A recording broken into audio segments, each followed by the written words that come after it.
in one of the great literary films, right, of our era, the Muppet Christmas Carol. There's a scene, right, in which Gonzo and Rizzo basically say, listen, this is too scary for us. We'll meet you at the finale. All right. That's my feeling right now. You want to be playoff people, and it's all the world's going to come crashing down. Meet us in May. We'll see you there. In the meantime, all you can do is play the schedule in front of you, and no one has played an 82-game schedule better to this point in Celtics history than this team. Celtics Beat is powered by Prize Picks, the exclusive daily fantasy partner of the CLNS Media Network. What's up, everybody? Welcome in. New edition of Celtics Beat. As you may have just heard off the top, welcome to the family Prize Picks. Great to have you here with CLNS, and look forward to a long and prosperous relationship, obviously. And we'll talk a little bit more about Prize Picks a little bit later on in the show. But the most important thing, obviously, as it concerns you, the listener, the viewer, is all that is going on and all that is right in the world of the Boston Celtics. 11 straight wins. We come to you on the heels of just a absolute throttling, dismantling, embarrassment at the TD Garden of the Golden State Warriors. A team that, as Draymond Green, Steph Curry, and others said after on the Warriors side, this is what we used to do to teams. Well, the Celtics, they were up by 40-some points at halftime, won the game by more than 50, third 50-plus point victory of the season as we sit just beyond the All-Star break at this point, and the C's rested, relaxed. I mean, nobody of note really played after halftime. Celts kept their starters out just a little bit longer, but the reserves got a whole lot of time. It was just a ton of fun. Great experience, obviously, if you were there at the Garden today. And one guy who most certainly was, and he was bringing you the action across the Sports Hub and the Celtics Radio Network, as he always does, Sean Grande. Great to have Sean back on the show here with us. Been a little while. We've got a lot to talk about concerning the broadcast in part, but mostly the Celtics, obviously, and what is going on with this team. Sean, first and foremost, and we can get to some of the historical significance of what is going on with this team and how incredible it's been, what it must be like to call these games for you. This team is out to a 48-12 record, just never mind running away with the East, running away with the entire NBA as things stand right now for regular season purposes. But, I mean, what, as you watch this unfold on a daily basis, and you are someone who's very good at living in the moment and sort of just encapsulating, you know, all that we have in front of us, while some people like to sit and just, you know, kind of wake me when we get to the playoffs, and that's when it really matters. But what has been building here that just seems to be getting better and better and better by the day, to where this team truly, I know anyone can be beaten, clearly, but this team just has that aura of unbeatability about it on a night-to-night basis? I called every game every second in 2008. This is the most storied franchise in the history of the game, and they've, through 60 games, outperformed all of the Celtics teams that have come before it. It is that simple. That cannot be argued anymore at this point. It's funny, you keep waiting for the high point, right? You keep waiting for the peak and then for it to drop off. And 2 years ago, when the Celtics made that unbelievable run and they were beating the living heck out of people, I think statistically it wasn't there as much in people's heads because they had the 500 start. They were under 500 right in January, but that team finished 28-7 and outscored teams by 15 a game over the final 35. It was unprecedented what that team did over 35 games. But there was that moment, right? They finally went from 11th to 1st, and Robb Williams got hurt in that Sunday night game against Minnesota. And they were really good after that, but they were never quite the same again. And you keep waiting for that moment to happen. Oh, that peak, the beat down of Brooklyn. That's going to be that game in my obscene Thursday night game in Miami, like the best offensive game, best true shooting game, like since they've been keeping track of that stat. You keep waiting for these high points. And now what you're doing is documenting every night they're playing at this unprecedented high level offensively, and it continues. And they do it again and again and again. One thing I haven't had a chance to look up, they've averaged 1.19 points per possession, which is basically a leading number, not anymore, the way the game is being played. But they've done that in every game of the 11-game win streak. In every game, they have played at an elite offensive level. So I hear what you're saying. We'll get to the playoff, people, because I've started going Dikembe Mutombo block on all of they haven't done in the playoffs. If you're of that mindset, There's in one of the great literary films, right, of our era, the Muppet Christmas Carol. There's a scene, right, in which Gonzo and Rizzo basically say, listen, this is too scary for us. We'll meet you at the finale. All right. That's my feeling right now. You want to be playoff people, and it's all the world's going to come crashing down. Meet us in May. We'll see you there. In the meantime, all you can do is play the schedule in front of you, and no one has played an 82-game schedule better to this point in Celtics history than this team, which now, as you guys know, has the 5th best scoring differential in the history of the game, and the 4 teams above them all won the championship. We're officially at the point, and Ev, this, we've talked a lot about it, Sean. I certainly don't need to tell you. It's, part of it is the way the industry works now, the media industry, where it's much more hot takey type discussion, driving conversation than it is, nuanced conversation. I know this is a mind-blowing statement on my part, but so it's not a surprise when you hear like Stephen A. Smith. I don't know if you caught it, but he said post game on NBA Countdown that the Celtics, like this game specifically for him, solidified the fact that the Celtics have no excuse, none, not to win a championship. Something that, Kendrick Perkins, of course, former Celtic, former champion here, was on set, emphatically agreed. He's been saying it for a while. You had Bob Myers, who was an architect of all those Warriors championship teams. He was on set, agreed. There's no excuse. We have had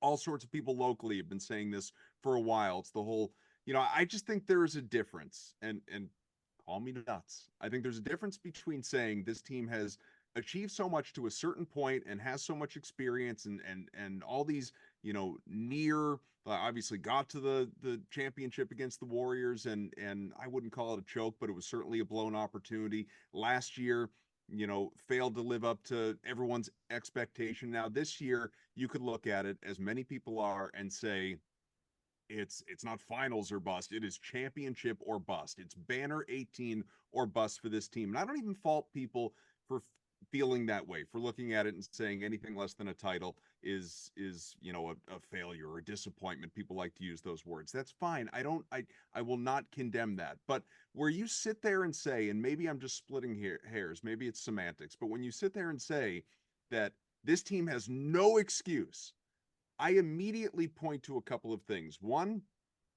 it's March. I mean, March just started. And sure, if they look like this, just roster composition wise, everyone's healthy in April, May, June, I'll agree with you. They're the best, the deepest team, the most dangerous team in the NBA. I'm with you. Let's do it. Go hoist that thing.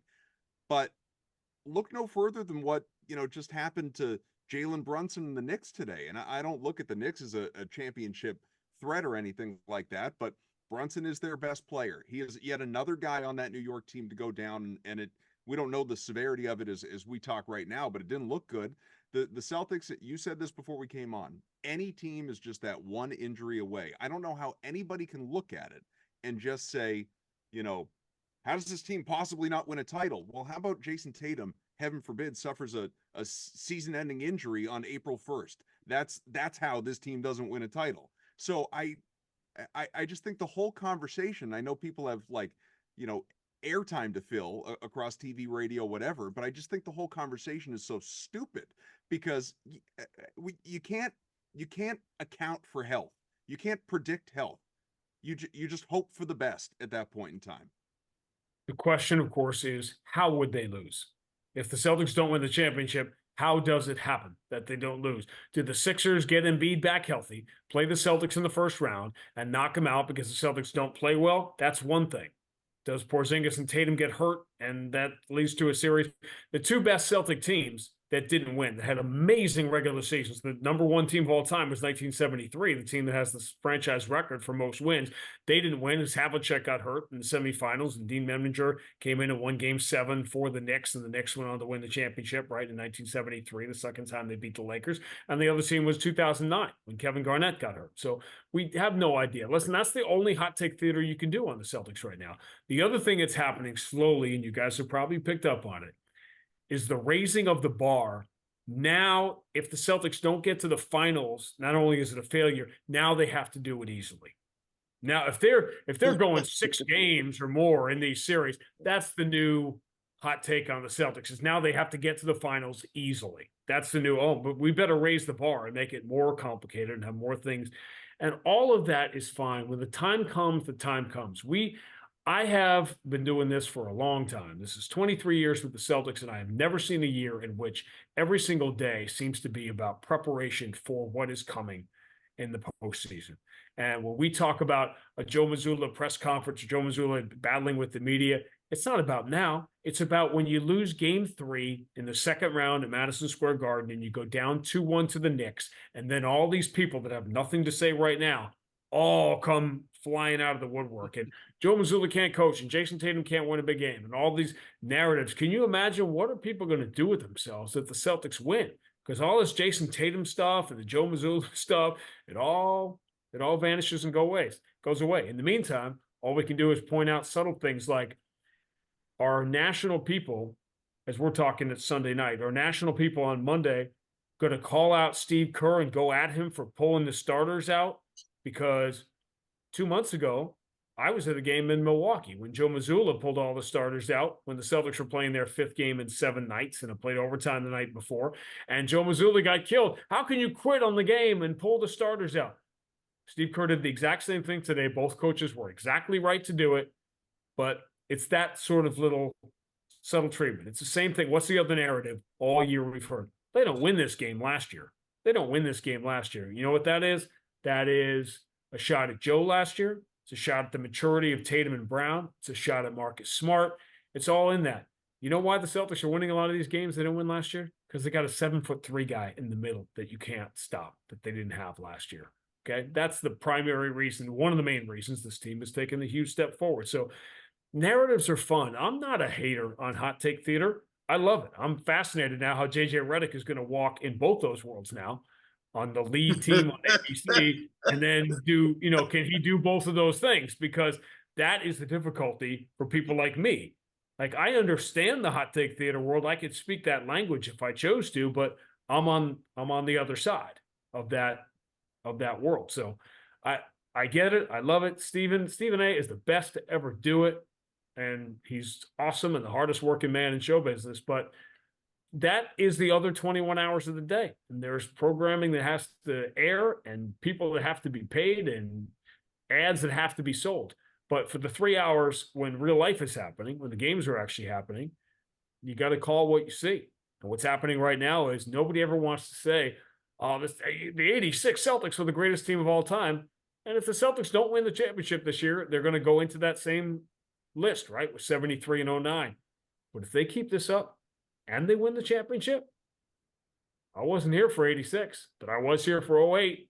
And this team was stride for stride with 08. Now they've gone past it. We'll see what we're going to see in the spring. And maybe this is the year things break for the Celtics the way they broke for Denver last year. And you have bad luck the other way. In Toronto, when they won the championship, Klay Thompson, Kevin Durant both go down in the finals. You think some kid in Toronto takes his championship pennant down when he looks at it on the wall and goes, yeah, that was nice that we won, but whatever. You think they do that?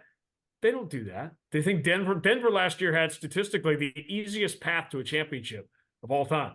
You think that's what people think when they raise the banner and they have the parade and Mike Malone's partying without a shirt on? You think they're going, yeah, but we had kind of an easy path to the final. It's actually the exact opposite. What they do is they sit there and say, see, this is what happens when Jokic has all his healthy guys around him finally. We go up, we win. All you can do is all you can do. And that's, you put a team that's got a chance to win.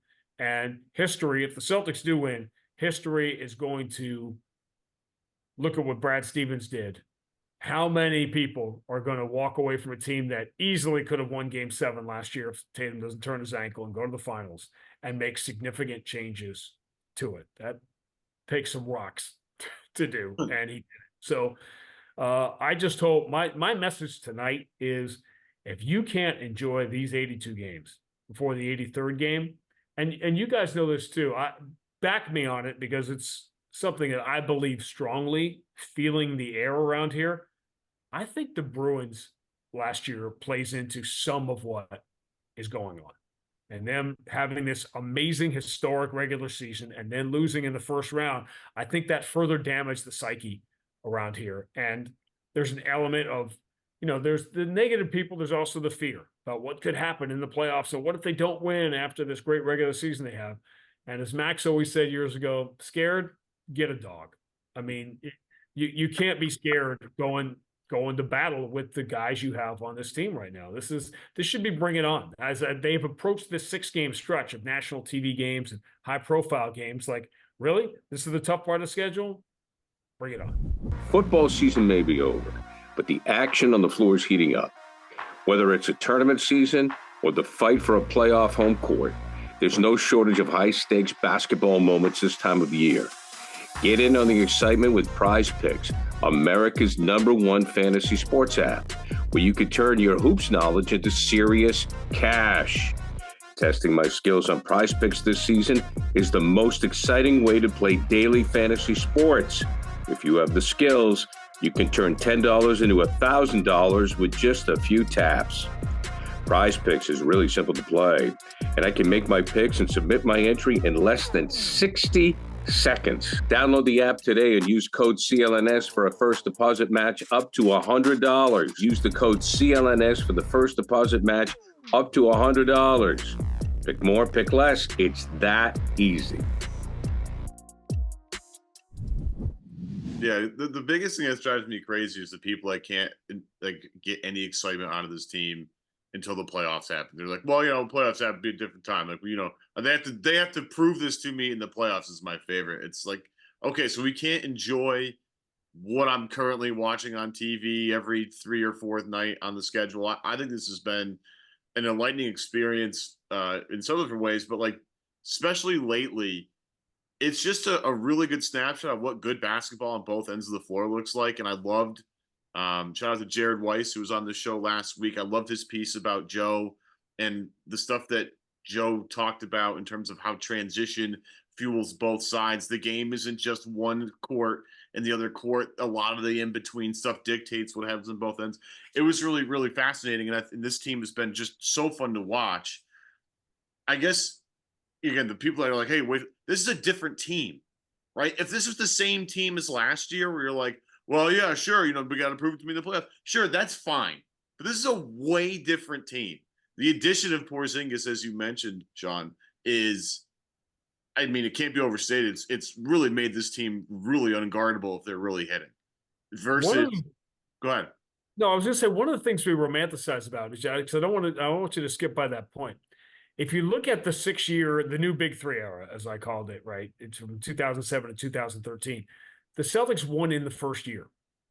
So with that weight, with that backpack off, they never had that on their shoulders, right? The one that this team has, because they've been close, different incarnations, the Jays, whatever this area is, they've been close and they haven't won. So that pressure builds up. The Celtics won that first year. And these teams, the last couple of years for the Celtics, have blown away the 2010, 2011, 2012 Celtics. Like, it's not even close, but because they won that championship, that weight was off. And yeah, they should have won in 2010. They could have won the second and they didn't. But that whole dynamic, I think, is fueling what you're talking about, which is people not appreciating what's going on here, that there are 25 teams in the NBA that have never gotten close to having any kind of regular season like the one you're having now. And because, again, part of it we talked about generationally, right? With 6 Super Bowls. I don't know, maybe one day they'll do a 10-part documentary about the Patriots.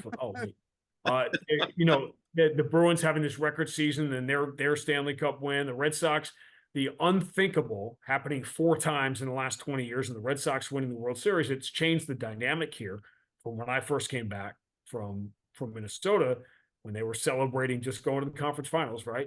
In 2002, there was a big, one to have a parade for that team. And now if the Celtics lose in the conference finals this year, people are going to, lose their minds if that happens, when it's hard to get to the final 8 out of 30. It's really hard to get to the final 4 out of 30. And championship or bust is fine, but you can't play a playoff game on March the 4th. So if you're not enjoying these 2 weeks, and you're not, Max always makes fun of me because some of the big games I used to rub my hands together like, all right, here we go. If you can't enjoy Thursday night and what that's going to be. And the only game where there were probably 2 games left in the whole schedule where there was going to be angst if the Celtics lost. The first one was the Sunday afternoon game, right, against Golden State, and the Celtics squeaked by that test. Just squeaked by a 58-point lead at some point. And the Thursday game at Denver. And that, you watch, if the Celtics lose by a single point Thursday night in Denver, that's all you'll get the rest of the way. Is, yeah, it was a great regular season, but man, no, they can't beat Denver. Even Bill Simmons put it out today, right? Denver's still the team to beat. Okay, that's all cool. That's fine. But I remember all through the 2014-15 season saying to Max and everybody, Golden State's going to win. They're going to win because they are playing like a championship team. They were the #1 defensive team that year that people forget about, but people couldn't picture it because they hadn't won. You could not picture them winning. And so you have, all I've said all year, repeatedly, over and over again, is the Celtics have checked all of the boxes. And the end of that sentence is they've checked all of the boxes of teams that go on to win the championship. So all you can do, they have literally not only passed every test, they have destroyed pretty much everything that has been put in front of them through 60 games. So if you're a Celtic fan, you shouldn't be afraid of the playoffs. You should be saying, when can they start? Totally. And you go back to that Denver game really quickly, only just because you're going to be backing me up on this. They lost barely to Denver the first time. And what drove me crazy was the stuff after it about how, they didn't move the ball. And it was, but if you actually watched the game, and Sean watched the game more than most of the people that comment on basketball. 20 layups that night. They missed 20 layups and lost by 2. Okay. Yeah. That drove me nuts. Sorry, Kaufman. I'm still like hung up on that. My fault. I mean, I do want to keep going with the Denver component to this conversation. It's not just Bill Simmons. I've seen some other people say something similar, but the reverse side of that I've heard from so many people. Now, these are mostly, Boston media people or just fans, quite frankly. I keep hearing about how the Celtics are so head and shoulders above everybody else in the NBA, which, statistically you could look at and say, sure, and the way they're playing, all right. No, I mean, I can't really argue it. But when you get into a 7-game playoff series, I think you have to consider everything. And the fact that obviously Denver was just there and just did it. Jokic is the best player in the world. He is the front runner for MVP. That is no slight on Jason Tatum, who is, elite in his own right, a top 3, if not top 5 player. And, at some point in time, in all likelihood, will win an MVP and hopefully will win a finals MVP. And in a dream world, that's this year. That would be wonderful. But I feel like there's a little bit, maybe not from Simmons and some of the others of that ilk, but certainly around here locally, there's a certain amount of really just sort of taking everybody else, especially a team like Denver, lightly and for granted. You want to take like Minnesota or OKC or an injury-plagued Phoenix or the Clippers or, Philly even with Embiid, he's historically not figured it out against Boston. The Bucks and they've looked a lot better since the All-Star break, but you want to question like Doc's playoff record and will they get into a series lead and blow it. Like, you can put holes in everybody, that's fine.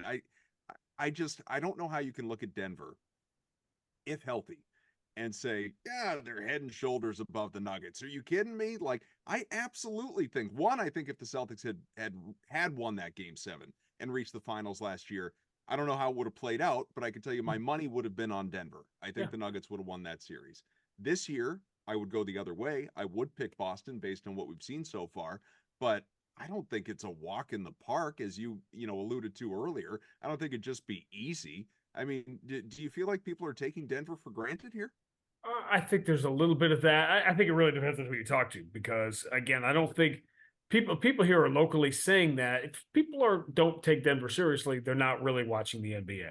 Now, but to this point, through 60 games, the Celtics have been head and shoulders above Denver because they've been head and shoulders above everybody else. And by the way, Oklahoma City and Minnesota have played head and shoulders above Denver. Denver's found a way to win close games, and they're great. And the dude is an all-timer, easily could win MVP every year. They're a great team. And when it comes down to it, again, when I talk about the Celtics in these series and how you have to feel, I put it this way. We just talked about that Denver game they lost. Are the Celtics going to lose playoff games? Of course they are. They're going to have bad 3-point shooting nights and lose as a result, and people are going to lose their mind. When the Celtics go 22 for 45, nobody says a word about the 3-point shooting. But when they have the game where they go 10 for 41, oh, they take too many threes because they don't take too many when they don't go in. Are the Celtics going to have that? Yes. But you have to understand this is going to have to happen 4 times in a 7-game series. The Celtics have to be really bad, not medium, not mediocre. They have to be bad offensively to lose games. This is playing out now with the offensive rating. I think 109 is the number, which is not a good number. And the Celtics, once they get to 109, are like 43-1 this year. When they shoot 32% from 3, which is a bad number, they're something like 44-3. These crazy numbers. The Celtics have to have a bad offensive night, a really bad one to lose. They will, and it's going to happen, and people are going to lose their minds. But it's going to happen 4 times in a 7-game series. And by the way, some of these East teams are really good. Like I said, these are going to be, if, as I said, in this imaginary scenario where the Knicks come up and win a game in Boston, you know what Madison Square Garden is going to be like if it's 1-1 going back to MSG for Game 3? People are so hungry for it down there. I think I can tell you right now, like Mike Breen and I are 2 of many, many people that have been dreaming about a New York-Boston playoff series for a while. It looked like maybe it'd be the conference finals, but with the injuries, obviously New York is dropping back in the pack. And I get people are scared to death. By the way, the one team you haven't mentioned is the one that keeps people up at night around here, which is Miami. But again, that's because I treat them like Beetlejuice, Sean. I don't want to say their name. You don't say their name. Well, you know what? I'm afraid that Butler's just going to walk through the door. Let me take care of it for you. Jimmy Butler, Jimmy Butler, Jimmy Butler. Because you cannot be afraid anymore, because if they're good, the Celtics are going to lose, they're going to lose. But man, if you can't just get on the bandwagon and enjoy this ride, enjoy what's coming up. This team has been preparing for those moments, for that series, for everything that's coming all year. So bizarre things happen, injuries happen, strange things happen. With the uncontrollables, right? You control the controllables. I just hope people can snap out of all of the championship success here in New England in the last 2 decades and try at least to enjoy these last 6 weeks of a season that people are going to be looking back on, because you know how this works now. 20 years from now, when Deuce Tatum has a bad playoff game, they're going to be like, oh, he's not his dad. Man, his dad never had a game. Whereas now in real time, people go after Tatum. Tatum had a rough playoff game, whatever it was, a couple of years ago. And I remember somebody complaining about it. And I listed 9 individual games that a player had. 2 for 12, 4.6 turnovers, 3 for 14, minus whatever. And they were 9 games that Paul Pierce had during the 2008 playoffs, in which he was finals MVP.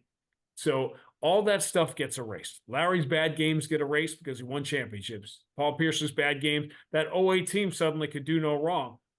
Called every minute that year. They had a 3-game losing streak after the All-Star break and then went down 18 in the 4th game in Portland before they came back and won.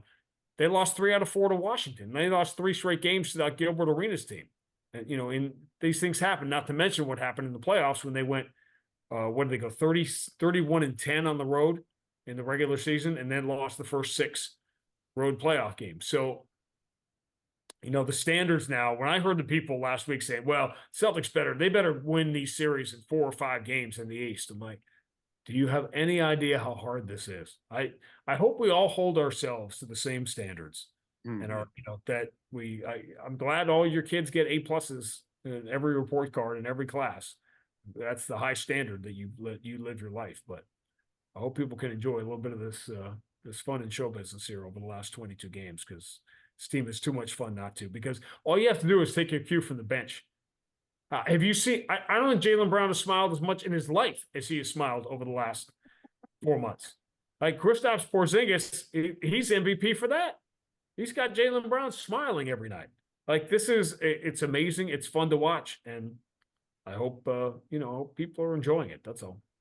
Do you think Brad's getting enough credit in that sense, not just from the on-court fit, which has clearly worked out, almost beyond imagination, but the fit of personalities and just how well that he has brought this group together. And some people will always look at that stuff as like a shot at Marcus Smart, and he'd occasionally he'd have that a brotherly, a sibling relationship with Jaylen Brown. Sometimes they butted heads, and other but they still speak glowingly of each other. And I do believe there's a love there. So like none of this has to do with Marcus Smart.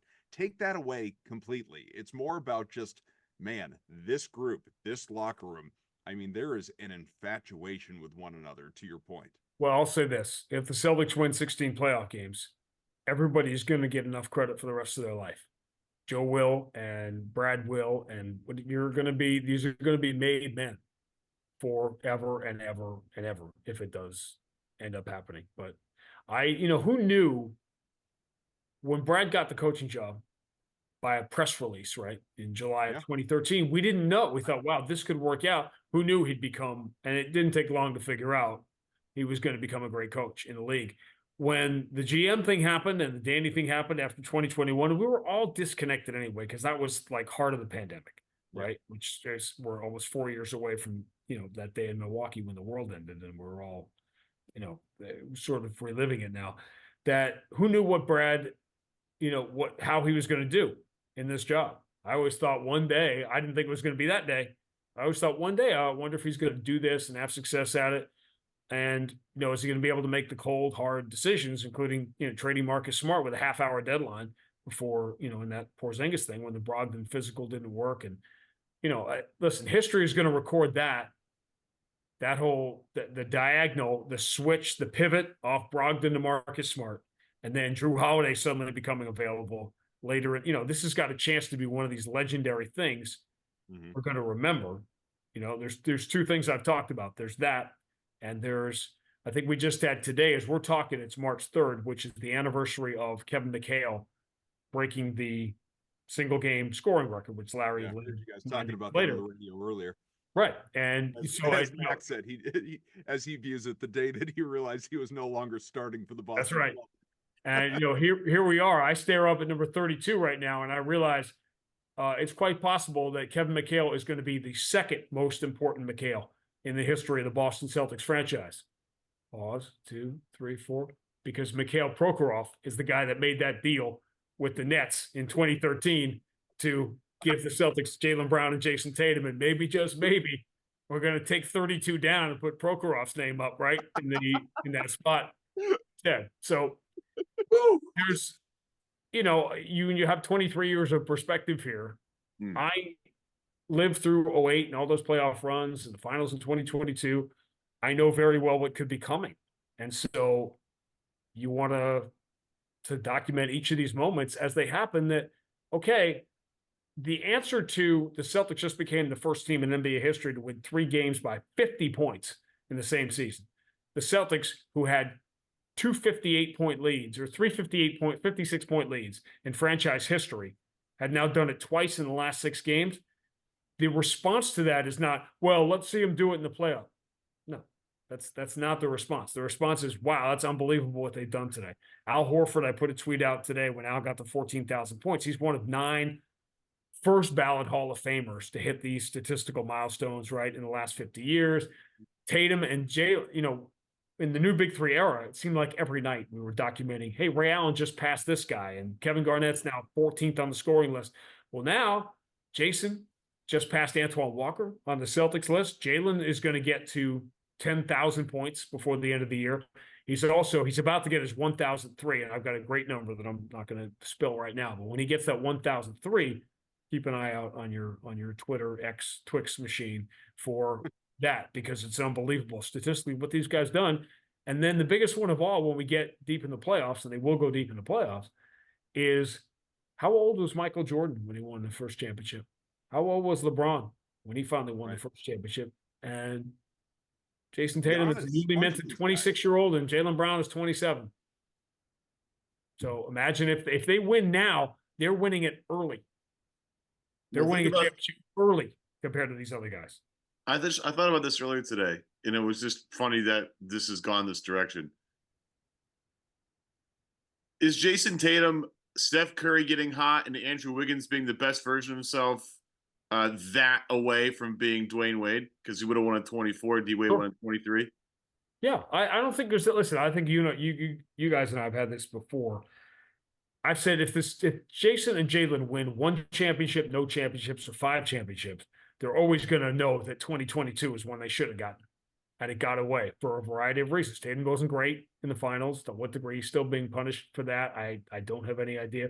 Wiggins was look at Wiggins now, right? He's going through the personal issues. He was really struggling in the first half of this year.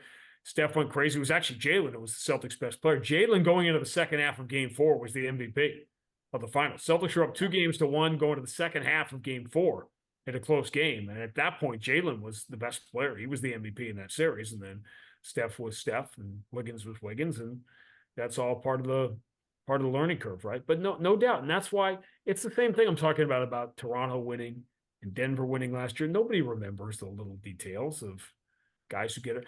Nobody's going to remember. I mean, people in Boston will remember Jason Tatum turning his ankle on the first possession in Game 7 last year, but that'll always be Miami coming and winning Game 7 and winning on the road in Game 7, just as the Celtics had done the year before. That was the story the story last year was the Celtics have to finish their story, right? They've got a unfinished business from Golden State celebrating in their locker room when everyone forgot it was the Celtics who had celebrated in Miami's locker room in Game 7 of the conference finals, and that ended up being the full circle story with Miami coming back and winning. So, of course, the margin is so thin, usually with all these championships, unless you have a team that is so historically good. What if, instead of losing, what if instead of choking, as the experts will say, what if instead of finding a way to lose or having the nerve, the temerity to go 6 or 7 games in some of these series on the way to the championship, what if they don't? What if the Celtics don't go 6 or 7 games in these series and end up rolling through as some of these teams? I know I can feel, Grande, don't say it out loud. Stop being scared. Start facing the fact that while it's possible that the Celtics will lose in the playoffs, and it's possible they'll win and scratch and claw, we got to face the fact that the possibility exists that maybe this isn't going to be that difficult, that they are right now playing at a historical level of teams that didn't really struggle on their way to a championship. That's a possibility too. So why not, instead of being afraid of what could happen, be excited about what could happen? I do want to piggyback off of Kaufman for just a second, because you asked how impressive is the Brad Stevens stuff. John, you've gone through I would say, a couple of new coaching faces entering the league as head coaches for the first time.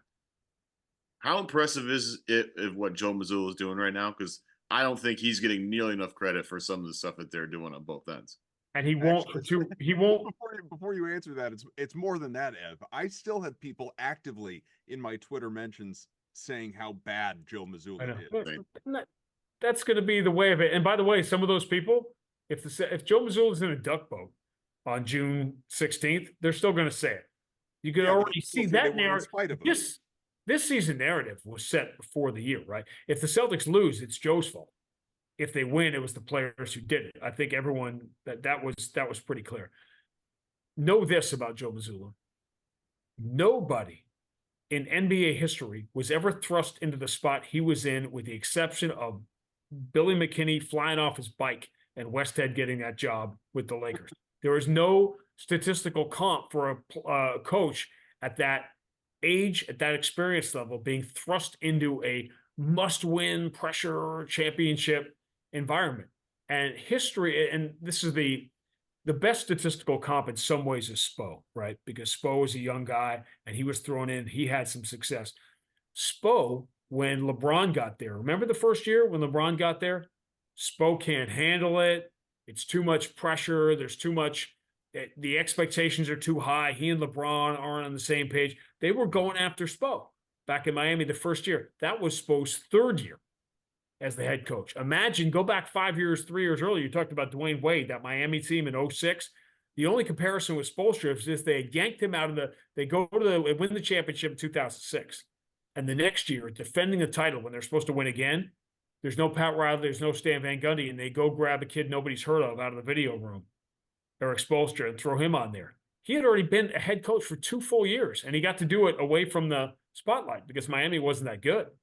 And remember, 2010, he first got my attention because Miami had no good defensive players, and they were really good defensively.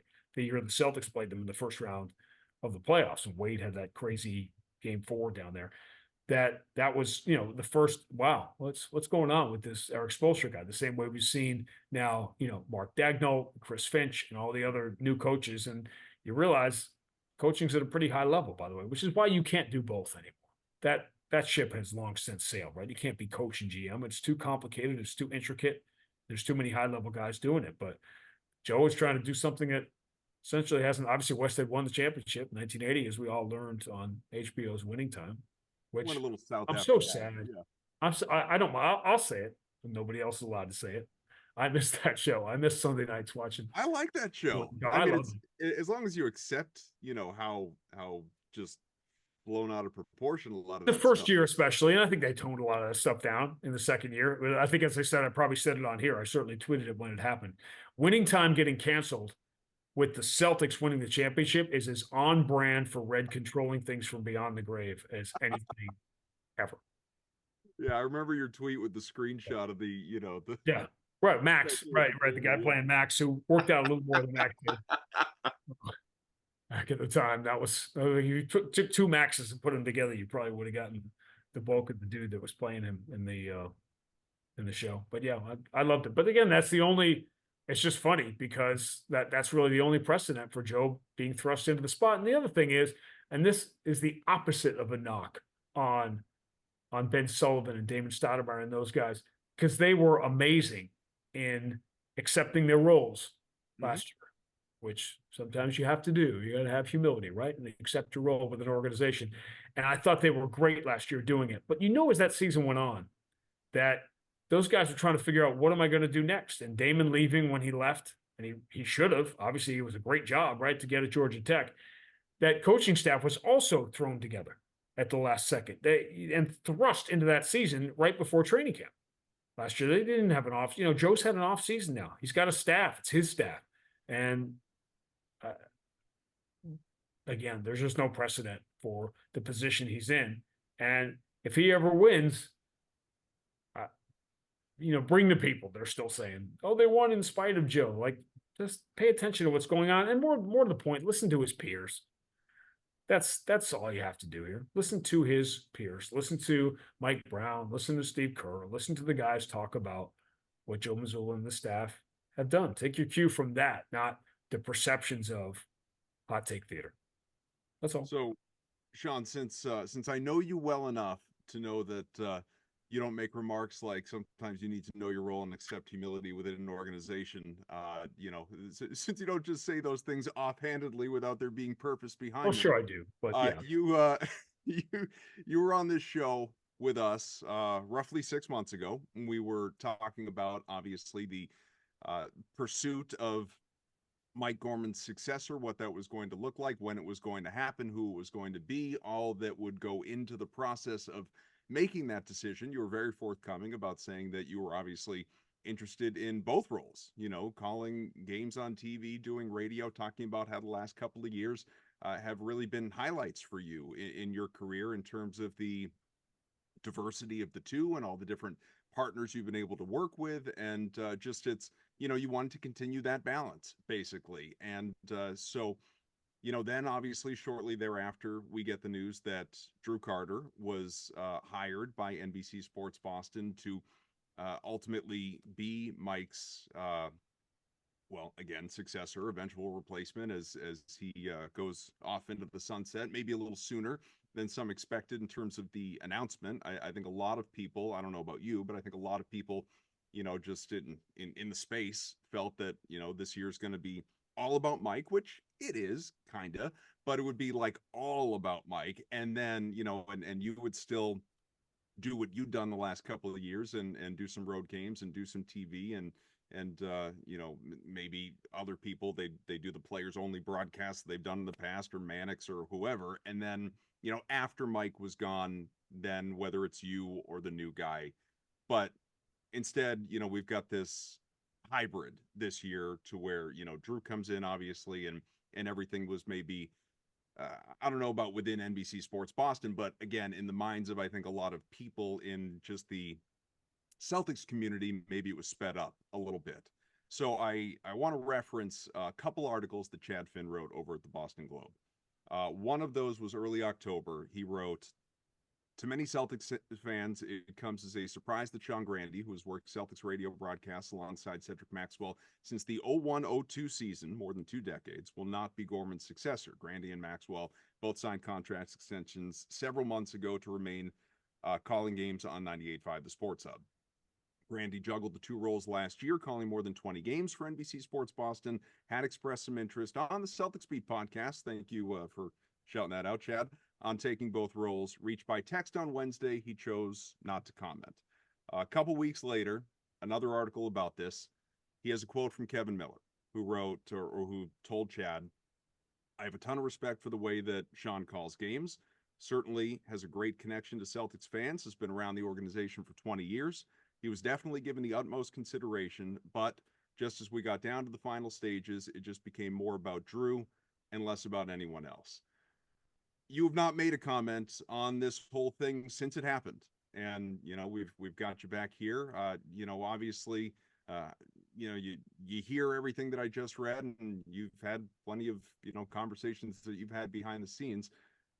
What is your reaction to obviously where you are now, how it all played out? Both teams played hard. I'm just here so I don't get fined. Yeah, there's a reason that you haven't heard me say anything in the last 6 months about it. And I would refer everybody, if you were happy about Chad shouting out the podcast, I would refer everybody to what I said when we had what was a pretty long conversation about it in August. Because if you look back at the things I said then, it was that this year needs to be about Mike. And that is the primary reason I haven't said anything. I said in August that I think 2024, this summer, is when everything is kind of going to get decided, how this is going to play out in the future. And I still feel that way. And the only thing I would add to that, in addition to this, if you're interested in the broadcast stuff, pay attention to Mike. Because by the way, as we're talking now, I think there's only 9 home games left. So we're down to the precious few. Mike's obviously going to do the games that NBC is allowed to do in the first round of the playoffs, but we're down to a select few games here. So if, get your Mike Gorman fix now. That is the first thing I would say. And the second thing I would say is the last thing I'm going to do is interject. I just spent 45 minutes talking to you about enjoying this season. Mm-hmm. And if you don't want the season to be about Mike, then it needs to be about this team in 2023 and 24. And whatever's going to happen is going to happen. And the only promise I can give you today is the same one I gave you in August, is that whatever role I'm in now, whatever role I'm going to be in the future, you're going to get the best you can get. And I think Max and I, our job is to document this championship season. And so you can waterboard me. I'm not going to have any comment on the broadcast situation, especially now, when the playoffs are over and we get off the duck boat. I think it's fair game then, right? And when we go into the off season, but for now, I just think, and obviously a lot of people have asked the question, and there's a reason for 6 months you haven't seen a comment and still won't from me on what has happened, what is going to happen, whatever, because I'm of the belief that I know you care, and Evan, you care. I know there's a select few people, it seems, that cares. And Steve Bulpett, long time, right, Celtics beat writer. We kind of argued about this a couple of weeks ago, that a lot of people would care. And I don't really think that's the case. I think people care that Jason Tatum and Jaylen Brown have a chance to win a championship. And I think that, broadcast stuff is, to me, it's inside baseball stuff for a lot of people. And if I just spent 45 minutes saying enjoy the season, enjoy the broadcast too, because right now you got Grande and Max, you still have Mike Gorman doing some games on TV here. And when it's time to reassess everything, we'll reassess everything. But that's the reason I haven't said anything, and the reason I just spent 5 minutes answering a question without really saying anything, because I've got that skill too. Both teams played hard. Yeah, I mean, I guess the only follow I have to that, though, is if Drew was brought on to be Mike's successor, and you've got the contract extension with the Sports Hub, and and then Mike is obviously out of the picture after this year, isn't it written, or is there still something that's subject to change in future seasons? I think that anything is subject to change, and don't read that into anything that it may very well happen the way you just read stuff is happening. There are, again, you're trying to corner me into making a comment about the situation. What I'm saying is, I will answer any questions and deal with the stuff in the summer when it's time to deal with it. When everything happened the way you're describing it, it happened. We just talked 10 minutes ago about Joe Mazzulla and the coaching staff getting thrust into a situation they weren't expected to be in 3 days before the start of training camp. That's kind of what happened here, isn't it? So we'll deal with it when we deal with it. The only story to me is Mike finishing up. Remember, they don't get to do playoff games. That was a big part of our discussion. I wouldn't have been at the Garden today. If I had taken the full-time TV job and had wanted to do that, I wouldn't have been doing any of these big games coming up here. I wouldn't be doing the playoffs. How do you think I'd be feeling in Game 7 of the Celtics Bucks Eastern Conference Finals if I was sitting home not doing it? So, right. There's all those things. Everything factors in. But again, to me, it's about this team in 2024 and how it ends. And I'm glad Mike gets to do these, big games. In a way, if the team wasn't good, maybe we would have celebrated him more. I would have personally, if you're asking me for a comment on anything, since I just spent 10 minutes not commenting, I would hoped that this had been more of a Mike celebration this year, throughout the course of the year. But obviously I don't get to make those decisions. So, Max and I will honor him when it's time, right? In our own way when we get towards the end. But in the meantime, I just can't imagine people care as much as we are making it seem like they would care by talking about it. So I promised Chad, I promised everybody when it's time to talk, we'll talk. But to me, it's like whenever people come to me, I'm like, look at the court. Look at the court right now. That's the story. It's funny though that you say that Mike will be, obviously he'll do as many games as NBC Sports Boston can during the first round of the playoffs, and then he's done. But I mean, isn't there maybe there's some, like you said, sort of inside baseball to this in terms of what's allowed, what isn't allowed, but Hall of Famer and knowing his connection, which is very, very close to Mike Breen, obviously. If the Celtics are in the NBA Finals, you're going to tell me Mike Gorman isn't going to pop on an ABC mic at some point during one of those games? I'm sure. My guess is that he probably won't, but the mics on our side will be open if he certainly wants to do that. I tried. You may remember my first year here. This came up, and the Celtics had a chance to go to the finals, and I didn't even think twice that I offered Mike to come and sit and call part of a game and be with us. Marv in 1994 when the Rangers won the Stanley Cup.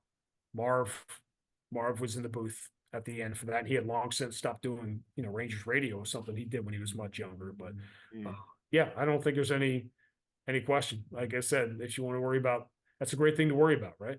Like, hey, let's see if we get Mike in here to do some of the finals. We did a game, forgotten part of history, by the way. Mike and I did a game together because I always wanted to do a game with him, and he joined me and did color Game 3 of the Cleveland series in 2008. And Mike and I did a game together, which is always cool that we got a chance to do that. But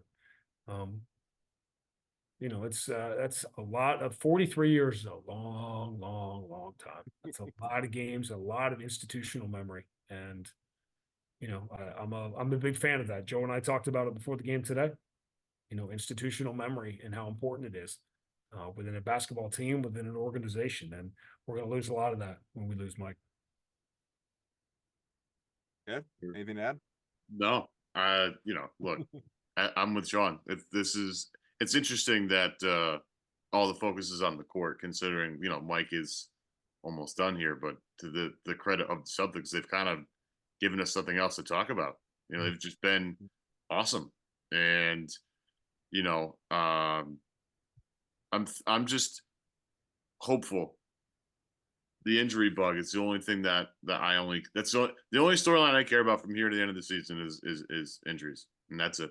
If they're healthy, it's been a fun couple of months, and even within this whole Jason Tatum picking up steam to be the MVP thing, I don't even care about any of that. I just love the way this team handles their business night in and night out, and after all the stuff that we've talked about, Sean, to me, the biggest difference just feels this team seems to handle their business better than any iteration of it before. Yeah, and you could say, listen, we fall back on the sort of look down your nose expression of adults in the room. But I think that's certainly the case because guess what? Jason Tatum and Jaylen Brown were 21, 22 years old. They were growing up in front of our eyes. And it was obvious when you met them as 19, 20-year-olds that they were way beyond their years that way. But now they have both that experience and, life experience. And there are a lot of adults in the room and guys who've had long runs. And obviously Drew's been there before, won a championship, that there is very little question that the pieces, basketball-wise, but also professional-wise, are in that room right now. So, again, let's enjoy the final 22 games, enjoy the run. Certainly hope nobody gets hurt. And by the way, as a Celtic fan, I know there are people who don't think this way. I don't want Embiid to be hurt. I don't want Giannis to get hurt. You want to see it. I want to see this team play out because there are great, great teams out there. And by the way, we all think the Timberwolves and the Thunder are going to play the roles that the Grizzlies and the Kings played last year because they were too young. Now, what our buddy Lee Corso say? Not so fast, my friends. These are legit teams. Anthony Edwards is a legit top 10 player in the league right now. Minnesota has unbelievable size. Everyone just assumes that Golden State and the Lakers, one of them will survive this play-in and they'll get through and they'll wreak havoc and they'll take the young teams out. No, I'll say it on March 3rd. That's not going to happen. Those teams are too good. Yeah, I mean, I believe that the Lakers are not going to make the playoffs. The Warriors will, but I don't think that just means they're going to wreak havoc at all. I just think they're going to get in. They got a strength to get in. I'd say it's almost every time I watch Oklahoma City. I am so impressed with Chet. I cannot believe what he can do at this stage. Hey, listen, Chet's rookie of the year 99 times out of 100, but not this year. He's not. Nope. Speaking of MVPs, I don't know how many Jason Tatum's going to win, but that dude down there is going to win multiple MVPs. He is changing the game. I wouldn't wait. I wouldn't wait your turn. Yeah. It's if you watch the game against Chet and the Thunder the other night, that was must-see TV. I couldn't take my eyes off the screen for that Spurs Thunder game the other night. It was think Spurs beat the just as we wrap this thing up, Spurs, who I have the under on their win total this year, so they hurt me a little bit tonight, although they're still at a dozen. Spurs beat the Pacers tonight, and once again, I mean, Wemby went off. 31 points, 12 rebounds, 6 assists, a steal, 6 blocks, and all of that in 31 minutes. I'll tell you what, he's ornery too. He's ornery. He wants to win. This isn't like this happy-go-lucky kid from France. When that dude with that body and that skill set starts wanting to tear your throat out, which he does, I mean, he locked up. Chet Holmgren is a really good player in this league, and Wemby locked him up late in that game. This thing's really happening. So for the Celtics, we're talking about winning in 2020. That's the reason they need to win. Yeah. All these guys, Shea is coming, Wemby's coming, and all these great players are coming in. By the way, we're 3 or 4 years away from Jaylen and Jason being the old guys that those guys are going to want to knock off. That's the next stage. It's all coming, but you can't picture any of that right now because the Celtics haven't won yet. No, I mean it's true. We'll sign off because this is just such a longer conversation. We could have another time, but to your point exactly, I think some people, not like the diehards, but I think some people kind of forget when that, the new Big Three era, when that was put together by Danny, it was Pierce and Garnett and Allen, like all of these guys were basically 30 years old and looked at as, well, they've done everything individually. All they haven't done is, they haven't won the title yet. And so, like you said, I mean, hopefully Tatum and Brown have won, if not multiple championships by then, but they're only a few years away from 30 and being just at that stage of their career where they are, still in their primes. It's still a prime, portion of your NBA career, but they're going to be entering that kind of old guard a little bit. You will have guys that are a full decade younger than them in the NBA, and it's wild to think about. Good problems to have. League is in unbelievably good shape right now. Yeah, without a doubt. Sean Grande, we always enjoy having you on here, man, obviously, and we'll certainly do it again as we get closer and closer to the playoffs. I can't believe it has been this long since, going all the way back to the summer since we had you on to begin with. But if there's ever a good time to do it, it's when the team is, coming off a 50-plus point win and sitting at 48-12. That's nice. 3/4 of the way through the regular season, and hopefully many, many months still to follow as we get toward mid to late June and hopefully another duck boat parade. But for Sean, for Evan Valenti, I'm Adam Kaufman. Great to be back with you, by the way. It's been a couple of weeks. We'll do it again next week here on Celtics Beat. Let's enjoy that game against Denver. Maybe the Celtics only win this one by about 30.